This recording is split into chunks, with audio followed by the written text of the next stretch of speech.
Hi, my name is Halima. I'm a sixth-year dental student at the Faculty of Dental Medicine here at the Medical University of Sofia.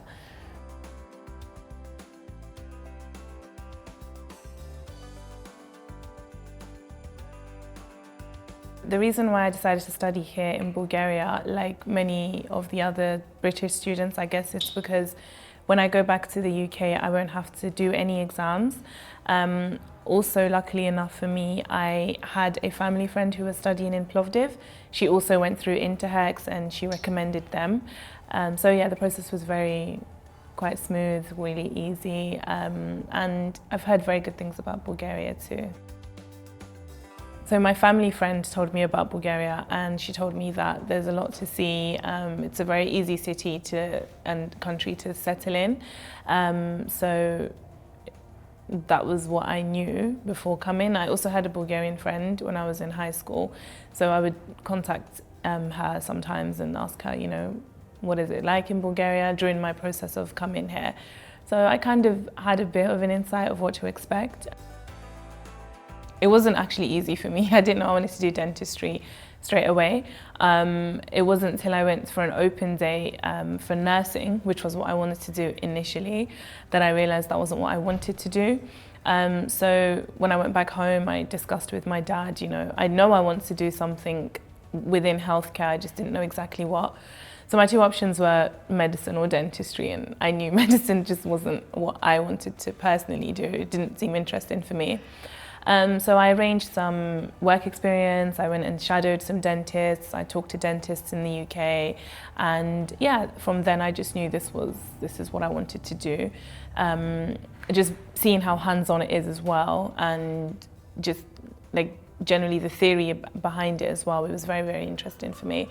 And yeah, I just had that moment of, this is what I want to do.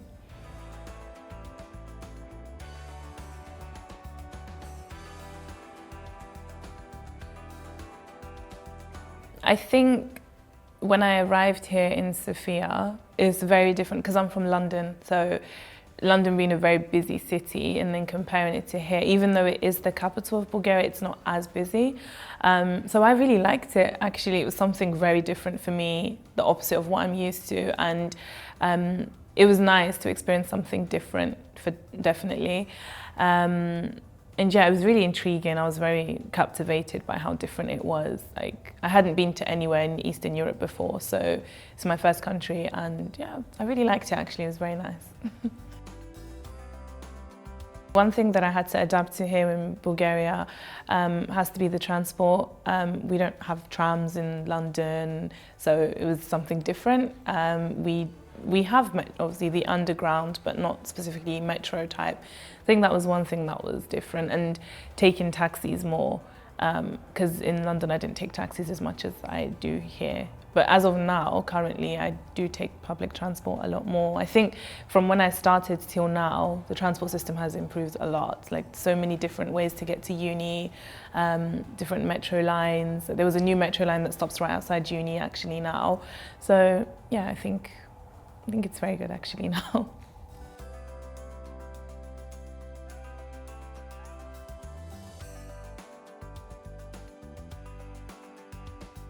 The pros of studying abroad is, I guess, it makes you more independent quicker. Before this, I hadn't ever lived alone. I wasn't in my own space ever before, so it helped me to build that, independence. Also, another pro, I think, is getting to experience a new place, getting to learn about a different culture, learning about different people, because before I hadn't, I had one Bulgarian friend before, but here I was exposed to many Bulgarians. I had many conversations with them, and it was really interesting getting to know about Bulgaria, about the people, the food, the culture. I think that's the biggest pro of it all. The only con that I can say is just being away from home. It's not easy. It gets easier though, especially once you make good friendships and you've settled more. One good thing is you get to go at least at the end of each semester or at the end of each exam period, you can go home. However, what I've realized has happened with me over the years is I've gone home less, especially when I know I need to prioritize my studying. Because I don't know, for me personally, I can't study at home. If I'm at home, I want to just enjoy it at home, eat my mum's food and just relax. So yeah, when I know I really need to study, I need to focus, I tend not to go home. So for example, when I was in my 5th year, and also now currently being in 6th year, I know I have a big exams coming in front of me, and I've chosen to sacrifice going home for now and just stay in and putting my focus into my studies. So yeah, but generally I think you can go home quite enough anyway, and even if not, you can go for a weekend. That's also a nice thing. That's also actually a very nice thing about studying here. It's very nice to just book a quick weekend home if you need to go home. So yeah, just a 3-hour plane, it's nice, it's good.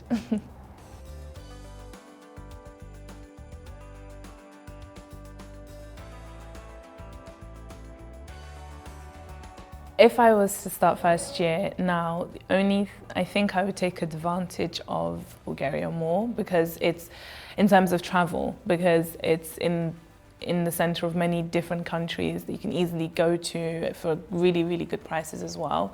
So I think that's one thing I would have taken advantage of more. There's many beautiful cities and attractions to see here that I haven't still seen, unfortunately. But yeah, so I think that's something I would change.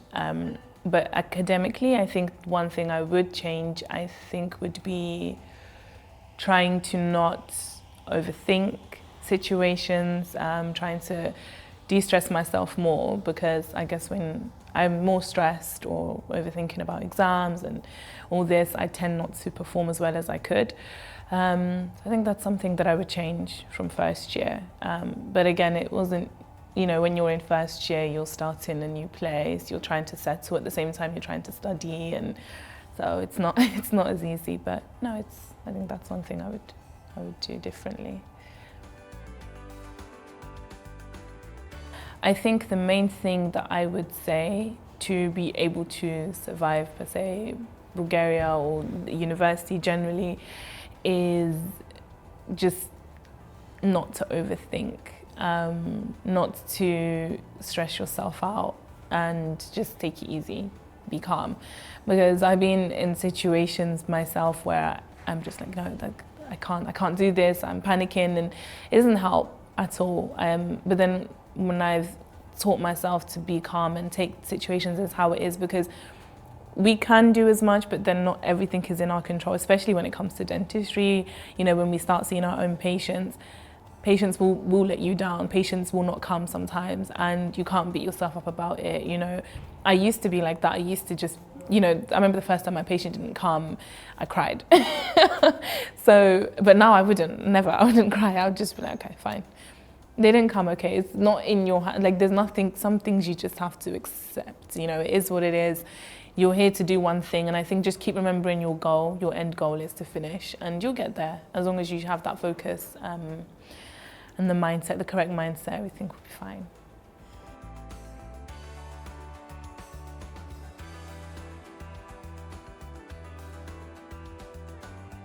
So for me personally, in the preclinical subject, I would say anatomy, only because it's got quite a hefty amount to study. And then aside from that, I would say pediatrics. Pediatrics, because not only that there is quite a lot to study, but I guess the exam in itself, there's different stages that you have to pass in order to get to the next stage. For example, we have multiple choice questions. We have to pass this in order to then get to the oral stage and then the written. So it's not an easy exam. For example, with anatomy being a big subject to study, I just made sure I started as early as possible, even before I had my exam timetable. And I think the most important thing is also studying for colloquiums. It really helped me a lot with anatomy, just making sure I'm on top of everything, preparing for my seminars, reading ahead. So these things helped, because then when it came to actually studying for the exam, I didn't have much to catch up on. With pediatrics as well, they give us books, so I just focused on their books and their lectures, and everything that they want us to present in the exam is there. So I think if you just start early enough, give yourself enough time, I think it should work out perfectly fine. Also, one thing that I definitely would do is splitting time and making sure that I'm not giving myself too much to do in a day, like making my realistic plans when it comes to studying as well. I think I would say the hardest years for me, third year and fifth year. I would say third year just because during that time we also had COVID. So having to study like alone, not being with our teachers, not being able to access them as easily, made it very difficult. And also the subjects we had were like our preclinical dental subjects. So that's what made it difficult. In our fifth year, that was also very difficult because it was a clinical dental subjects, which we needed to know a lot for. So yeah, those were definitely the hardest years. It's just a lot of content to study for fifth year anyways. I wouldn't say I've ever had that moment of I want to give up. I've had difficult times, of course, where I've had breakdowns and, you know, things get too much, it's too stressful, but not to the point where I'd say I'd want to give up, because I think, you know, because I have so much passion for dentistry and this is exactly what I want to do, I think it would take me a lot to want to give up. So no, thankfully, no, not yet, no, I haven't. So what kept me going through my hard times personally is having a good support group. I think that's a very important thing to have, being away from home, because it's not every time that I'm upset or I'm having a breakdown or I'm stressed that I want to call my mum, because I'm worried for her, as I don't want her to get too stressed too. So yeah, I think having a nice group of friends here that, you know, you all understand each other's struggles, you all understand how difficult it is. It just takes one phone call, one text to a friend, oh hi, I'm not feeling so well, can we go out, can we just spend time together? I think that really helped me, you know, and them constantly being behind me and telling me, you know, we're going to be fine, we're going to get through this, we're together. No, definitely that. Aside from obviously my family too, I think being in contact with my family nearly every day as well helps keep me motivated. Actually, funnily enough, my dad started calling me Dr. Halima from like third year, and every time he would say that, it was pushing me more. It's like, oh, it's nice to hear, and then it would just keep me going. So yeah, I think support from family and from friends here as well that understand what you're going through really helps.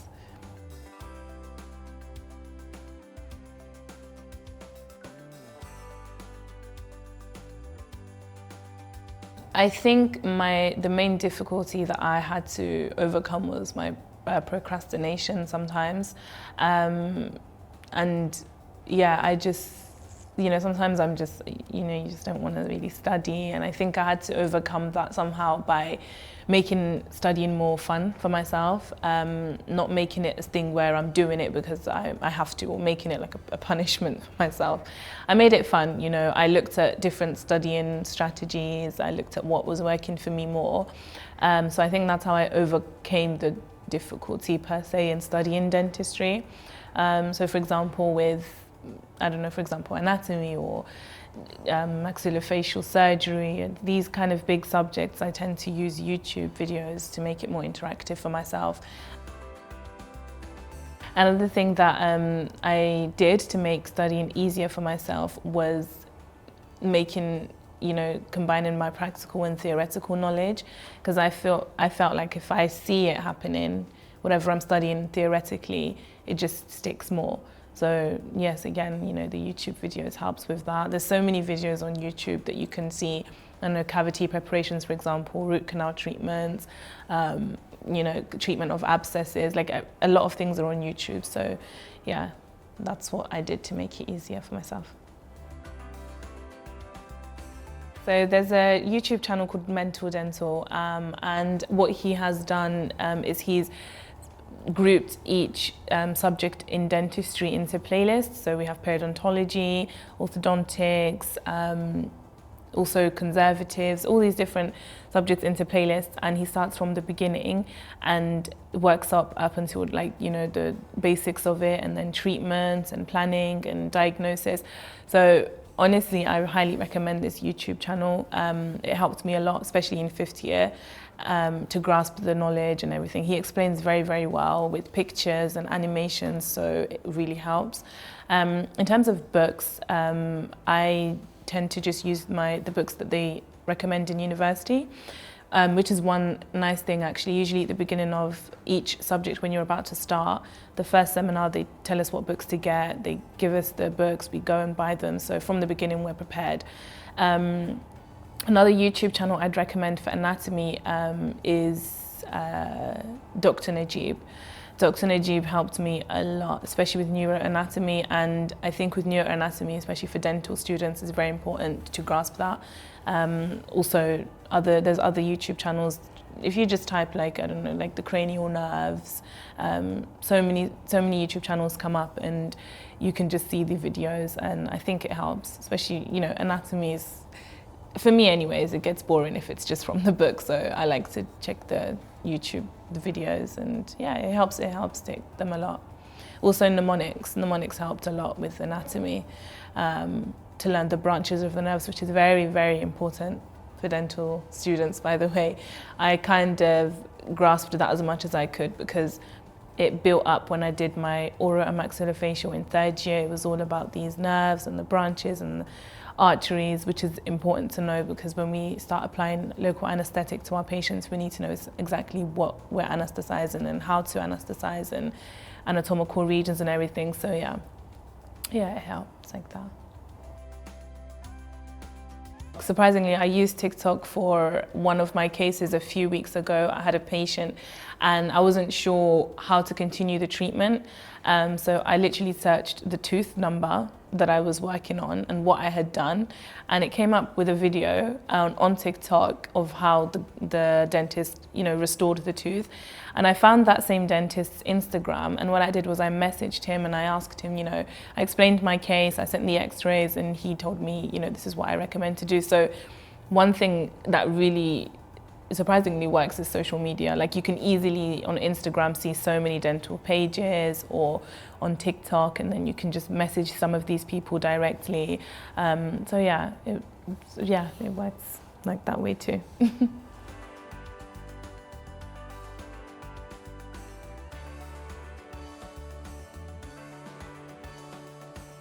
Generally, the exam format has changed in terms of how easy it is to get from one stage of an exam to another. And I think it's because the higher up you get, the more they expect from us, the more knowledge they expect, which is inevitable, I guess. So initially we would start with, for example, a written question and an oral. This is talking from like first year. And then up until like when I got to my third, fourth, fifth year, we started having multiple choice questions introduced, which we had to pass and then get to the written part, and then get to the oral. With our exams, for example, when we were in fifth year, it included patient work as well, with some subjects. So with conservative dentistry, our practical exam consisted of doing a root canal treatment on a patient, and then we had a clinical case. And we have a set amount of time to finish these, and then after that we have to pass this to be able to do the theoretical exam. So that was, for example, with a patient. Periodontology was also with a patient who had periodontitis that we had to, you know, treat, and then we had to make a treatment plan for that. This was also part of our practical exam, which we again had to pass in order to get to the theory. So those two exams are the ones that I had to.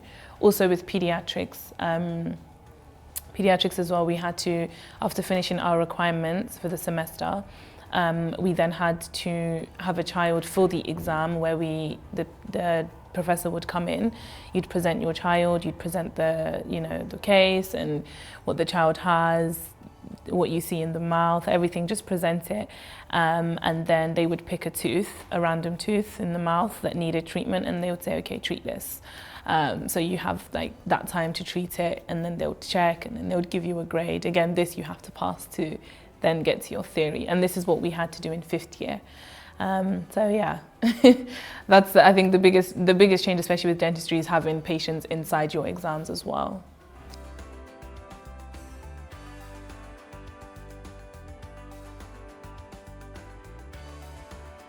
Generally, when it comes to looking for patients, when I started working with patients, which was in my 4th year, the first thing I did was message an upper year, and I said, listen, I need your help. Where do I start? And they recommended some specific locations. For pediatrics, they recommended maybe standing around schools or being around some parks and talking to the parents, or maybe some specific areas where they have realized more people need more dental work, but they just don't have the access to it. So going to specific locations helped. Aside from that, also posting on Facebook. I would post on Facebook pages, introduce myself and what I'm offering, and people would message me through that as well. Another thing that I also did was made small business cards with my details on there, and what year I'm in, the treatments that we offer, and I would just give them out randomly. I gave some to the shop downstairs below where I live. If I'm walking around, I'll just hand it to somebody, and I went to some shops and I left a couple, and some people got back to me through that as well. And also one thing is, when I've realized when I find one patient or a couple patients, they recommend, and you can't, it's like a hierarchy. Once you find one, you find 10 basically, because they're like, oh, I have a family friend or cousin or someone that needs this, and it's just like this. Also taxi drivers. Taxi drivers really are really interested in dental treatment, and they don't usually ask you first, so don't be shy. I think that's one thing I'll really put out there. Don't be shy, just ask. The worst thing they're going to say is no, so move on. Next person. I think the main difficulty is finding a reliable patient, someone that will come when you call them, on the right day, at the right time. So sometimes it's not easy to find someone that's reliable. Most of the time, once you start the treatment, they do tend to come back because you need to finish, but sometimes you will get those off patients that just kind of mess around with your time, but you can overcome this. And I think another type of patient that may be difficult are pediatrics. I think kids, if you find there's many different types of children. Some are more compliant than others, and luckily enough, they do teach us how to handle specific types of children. So if a child is more difficult, or they don't like the drilling in the mouth, we have a specific material that we put inside. It's called Carisolve, and it basically dissolves the caries that we need to remove. So we just use hand instruments to take it out rather than drilling inside the mouth. So these are all theory that we learned before. So I think, those are the main 2 types of patients that I've had difficulty with personally. It's not all happy days with my patients. I've had, times where I've thought, okay, I've made a mistake and whatnot, but that's why we have our professors. Like one time, for example, I was removing a caries and I was doing a root canal treatment, but I had to remove the caries. And I removed a bit more than the caries. I removed too much tooth, and you could see it in the x-ray, and I was like, oh no, what do I do? Is the tooth going to be saved? But she just explained to me, okay, this is a mistake you've made, fine, but for next time, and she just told me to go read about the anatomy of the tooth more and how I can access the tooth more when it comes to root canals.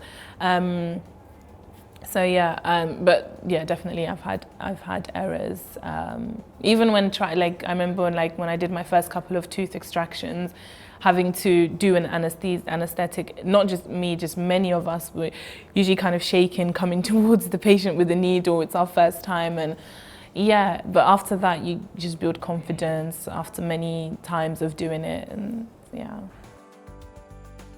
Actually, surprisingly, the patients are very open to students treating them, and I think probably because it's been happening for many, many years, and also our professors are very, very, very skilled, so they help us a lot. I think if it was just us with the patient, they may be more worried. The fact that everything we do, we check with the professor, we make sure that the professor's approved for us, okay, you've done this now, do this for the next step, and they talk with the patients before we even proceed. They introduce, they explain everything, and we go through, because we have to go through anamnesis, history with the patient, which we do with our professor. So I think this helps to calm the patient down and make them feel more comfortable with us. And I think also from my side as a student, it's important for me to keep myself calm, not to panic. If something goes wrong, I've never shown a patient in front of them that, okay, something's gone a bit wrong. I just go out of the box, I go to my professor, I explain, they tell me what to do, and I come back. And then, yeah, that's it. Keeping calm is very important. If you panic, your patient will just panic. So you need to really keep yourself calm when you're working with patients.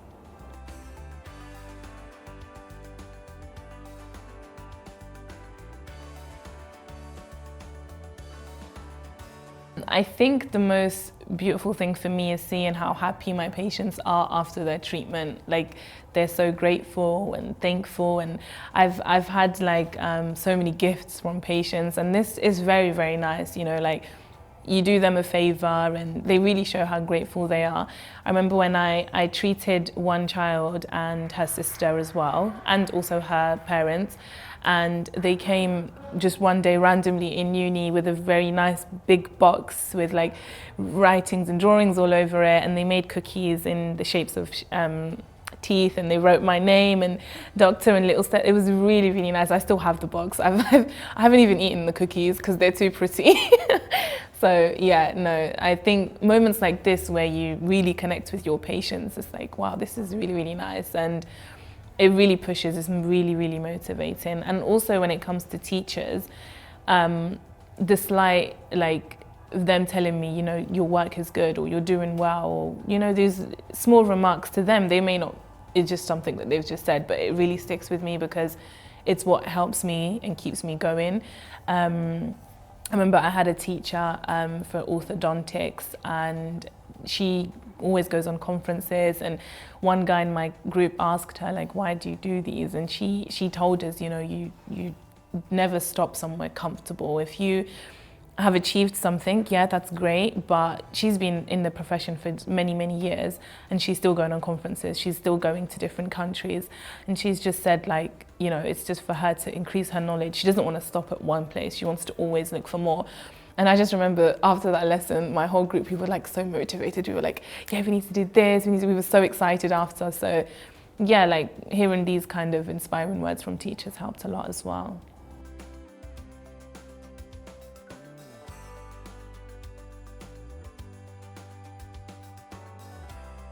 At the beginning of our studies, we're given a summer practice book, which we are expected from the university each summer to spend some time, whether it's in another dentist, another clinic, for some time. Each page says how much time they want you to spend there. So you can go and do some shadowing. It doesn't have to be in Bulgaria, it can be, or you can do it in the UK or anywhere. For example, I've done it in the UK, I've also done it in Nigeria. So yeah, these things, I think it's also very helpful. Even though we do get a lot of practical like experience with the university, like really, really top tier. Like I can't complain. When I speak to my dental friends from the UK, they always like, oh, you've already done this, you've done that. I'm like, yeah. They're like, no, we can't do that yet. So we get a lot definitely here. So yeah, I think even if you didn't, I mean, I highly recommend doing shadowing, because it really helps when you see someone else doing something. You can ask questions as well. So when I was going to my dental clinics in the UK and Nigeria, whenever they were doing something, I was asking questions. I was writing it down on my notebook because it helps. And to this day, like, I still have these moments imprinted in my mind. I don't need to go back to my notebook to remember. I'm like, oh yeah, I saw this in this clinic. Oh, I know this, or, you know, so yeah. They expect us to do some summer practice with those booklets. Being from Nigeria, like, that's my home country, it was just a random decision actually with my dad. He was like, yeah, why don't you try this hospital? And my sister lives very close to the hospital because she stays in Nigeria. So I didn't have to look for any accommodation or anything, and she done the whole process for me, like applying. It was a very, very big teaching hospital there. So I had an experience that I think, honestly, it was very, very, like, I loved it. It was very, very, very educational. I learned a lot. I was only in my, like, third year when I started going, and since then I've been going every summer up until now. I just grasp a lot, and it's nice, you know, being in another environment, a different setting, and seeing how they do their things. And at the end of the day, dentistry, the core to dentistry is the same all over the world, but it's nice to see, you know, how they do it in specific countries. Also, I'm into charity a lot, so I went to, you know, the hospital that I went to, a lot of people that were going there didn't have access to good dental health. So, you know, for the first time ever, I saw a patient. He was a child with like a very huge cancer that covered about 3/4 of the face. So that was very eye-opening for me, because these are things I would just read in books, but I was able to see it when I went to Nigeria. Very, very eye-opening, very touching actually, very emotional.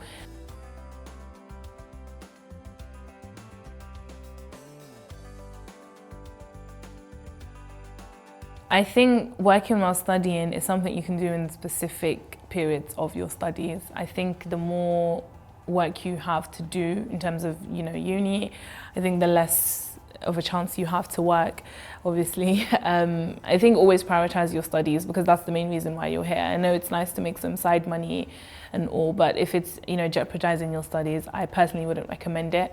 But I know some people that have worked while studying, especially I think when there was COVID, especially because we were, you know, studying from home, so they were able to just work as well.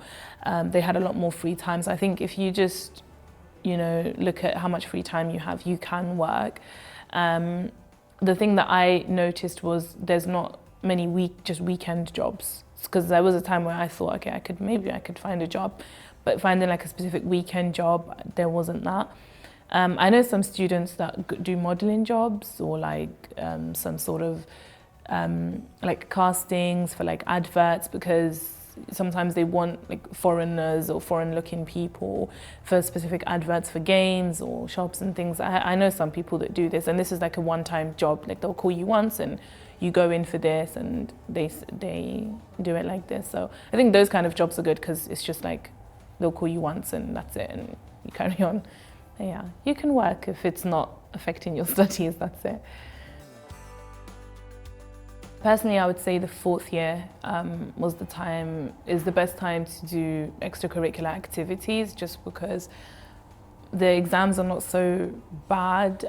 We don't have many dental exams. It's like, I think fourth year is a little transition, let's say, from third to fifth. It's just working with patients mostly, getting your practical work. At the same time, we had some medical subjects to do. So I'd say that definitely is the year to take advantage of. You tend to have more time to do other things.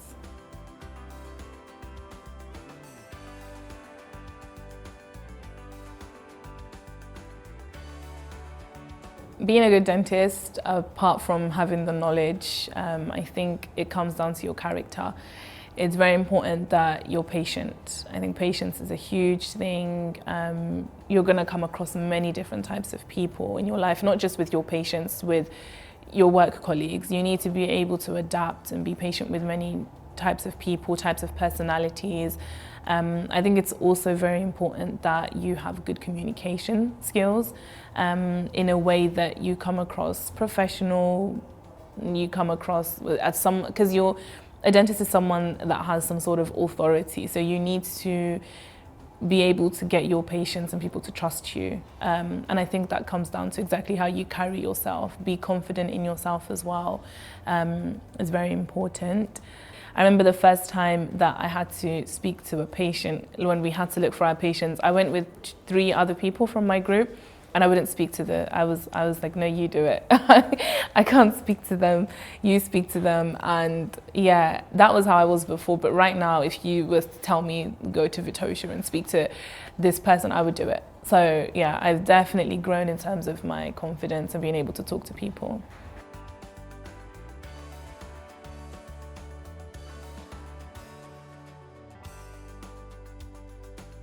In the final year, every person gets a specific time slot to work. So for example, I work every even day at 1:30, and in this time I'm able to bring a patient to do anything I want. I can do caries, I can do a root canal, I can treat a periodontitis patient, I can make a crown, bridge, denture, it's up to me. And we start from around October till end of March. This period is when we work with this time slots. So yeah, you have this time to yourself, your own box. And usually if I start at 1:30, I'll finish at around 4 p.m. And then what I tend to do after uni, I go back home, I cook something, and if it's closer to exams, in the beginning, the first 2-3 months, I don't really study, honestly.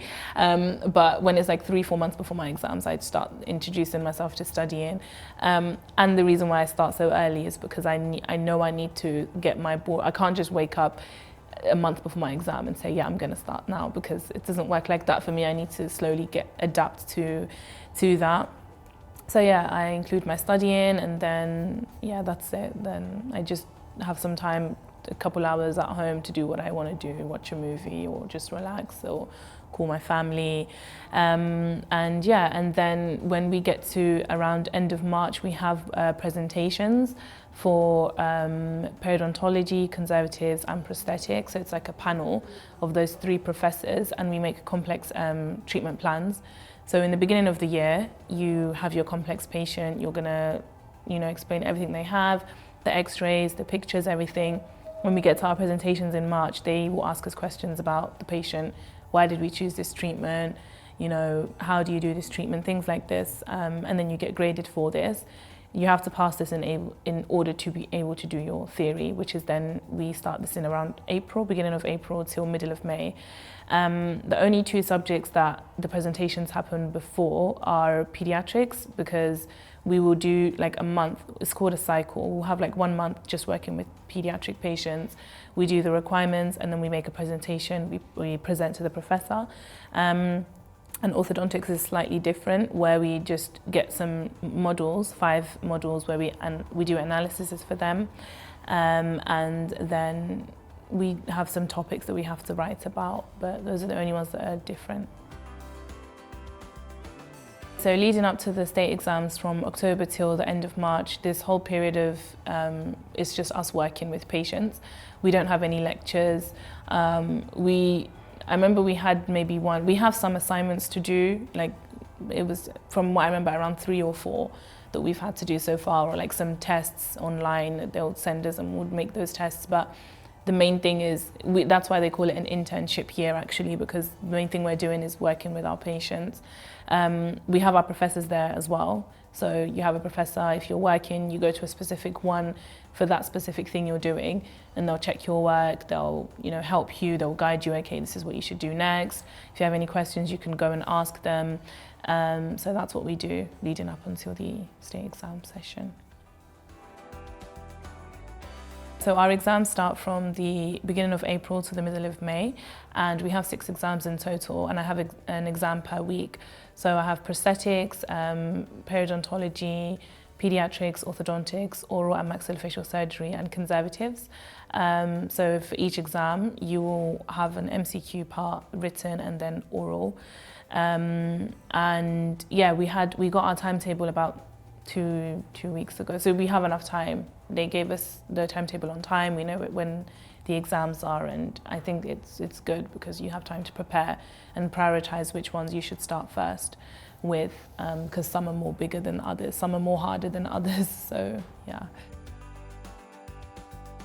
The way I structure my studying is I personally rank the subjects in order of the ones that I'm more comfortable in and the ones that I'm not so comfortable in, and the ones that I know that have a lot of content to cover. So for example, oral and maxillofacial surgery and pediatrics, they're the biggest ones. Also periodontology is quite big, and I happen to have oral and maxillofacial surgery and pediatrics first. So I see which ones I have first, I then see which ones I need to focus on more. I can't study all of them at the same time. So I think for me it's impossible anyway. So yeah, I just structure it. I make a realistic plan. I don't, for example, tell myself, okay, I'll do 5 syllabus points a day or 10. I don't think it's real. I don't think it's possible for me anyways. For others it may be. So yeah, that's how I would structure my studying. And then when it gets closer, because I have a week gap between each, this week really helps a lot, because I remember for the previous state exam session, theirs wasn't like this. Now that I have a week in between, this week in between is going to help a lot. I can brush up on some knowledge. Also, something that I like to do is when I see the syllabus, I highlight subjects in different colours. So, okay, red may be like, okay, focus here, and green, okay, you're more comfortable here. So things like this, I think, helps me as well with studying. So if you fail a state exam, then you have to pay for the next session. So it's different than from first to fifth year. Usually we'd have the normal session and then one free session and then a paid session. But now for state exams, it's a free standard session for everyone and then your paid session. So there is a fee for the exam, but you have up till 6 times to retake the exam. So I think also one thing that is good about this uni is they give us a lot of chances to resit exams. But once you do it, once you reach the 6th time, you're at risk of then having to leave the university. So yeah, hopefully it doesn't get to that point though for anyone.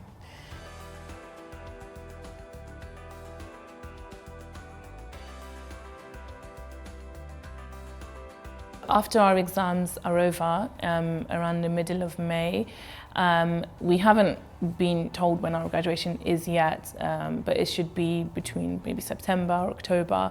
So yeah, up until then, if I pass everything the first time, I hope I do, I guess I have that period to do what I need to do. The main thing that I would do is start preparing for jobs, getting all my documents ready, doing all the translations that are necessary, getting my GDC and everything sorted out before I start working.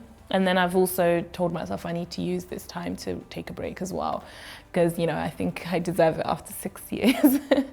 So yeah, I think that's what I'm planning to do anyways for now.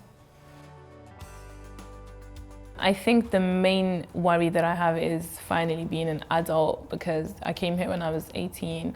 I've basically grown up here kind of thing, and I'm going to be working for the first time professionally, and I think that's my biggest worry, having that adult life and seeing if I'm going to adapt easily. I know it may not be as easy.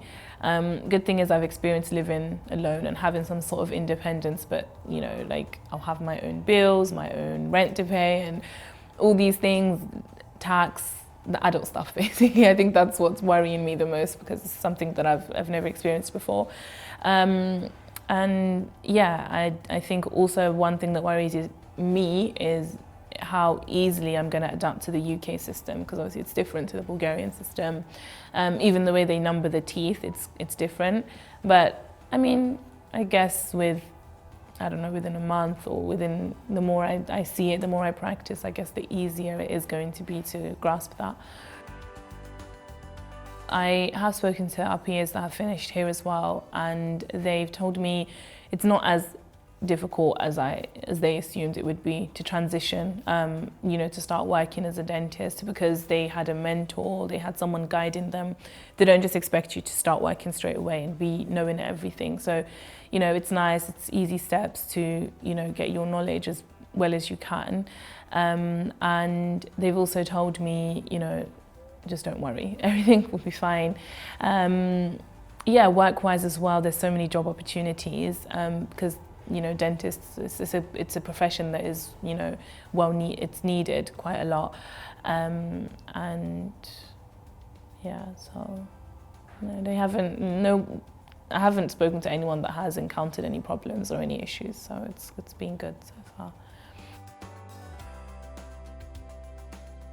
My plan is to do a foundation year, only because I want to really get everything properly for the UK, know how their system works and everything. And then after this, I want to go into core training. You can either go into core training or specialist training, but I think as of now, I want to just go into core training, and then, become an associate and everything.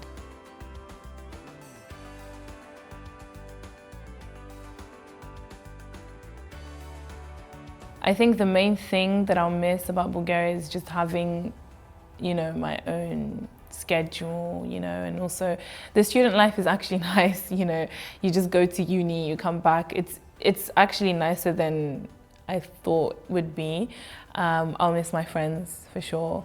And you know, when I started here, I would always like, oh, I want to go home, I want to go home. I was really homesick all the time. But the more I've been here, the longer I've been here, I've learned to actually love Bulgaria. I really do like this place. It's very, very nice. There's times I'll go home for like 2 weeks and I'll be like, okay, I want to go back to Bulgaria now. I'm done with this place. So yeah, no, I knowing that I miss it in those periods, I'll definitely miss it when I leave for sure. It's been an experience, it's been very nice, and I've made some really nice memories here. Thank you for watching. I hope that I gave you enough detail, enough information about all the questions that you've had.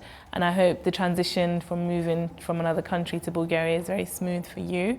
I'm sure you're going to love it. I'm sure you're going to enjoy it. I think one thing that you should always remember is just keep going. Perseverance is so important. Keep your head up and stay strong. Everything will be fine. Everything's going to work out well. And also time flies, by the way. Time flies. 6 years, I just can't believe I'm already finished. But it's been a very, very nice experience, and I highly, highly recommend. So yeah, go for it and good luck.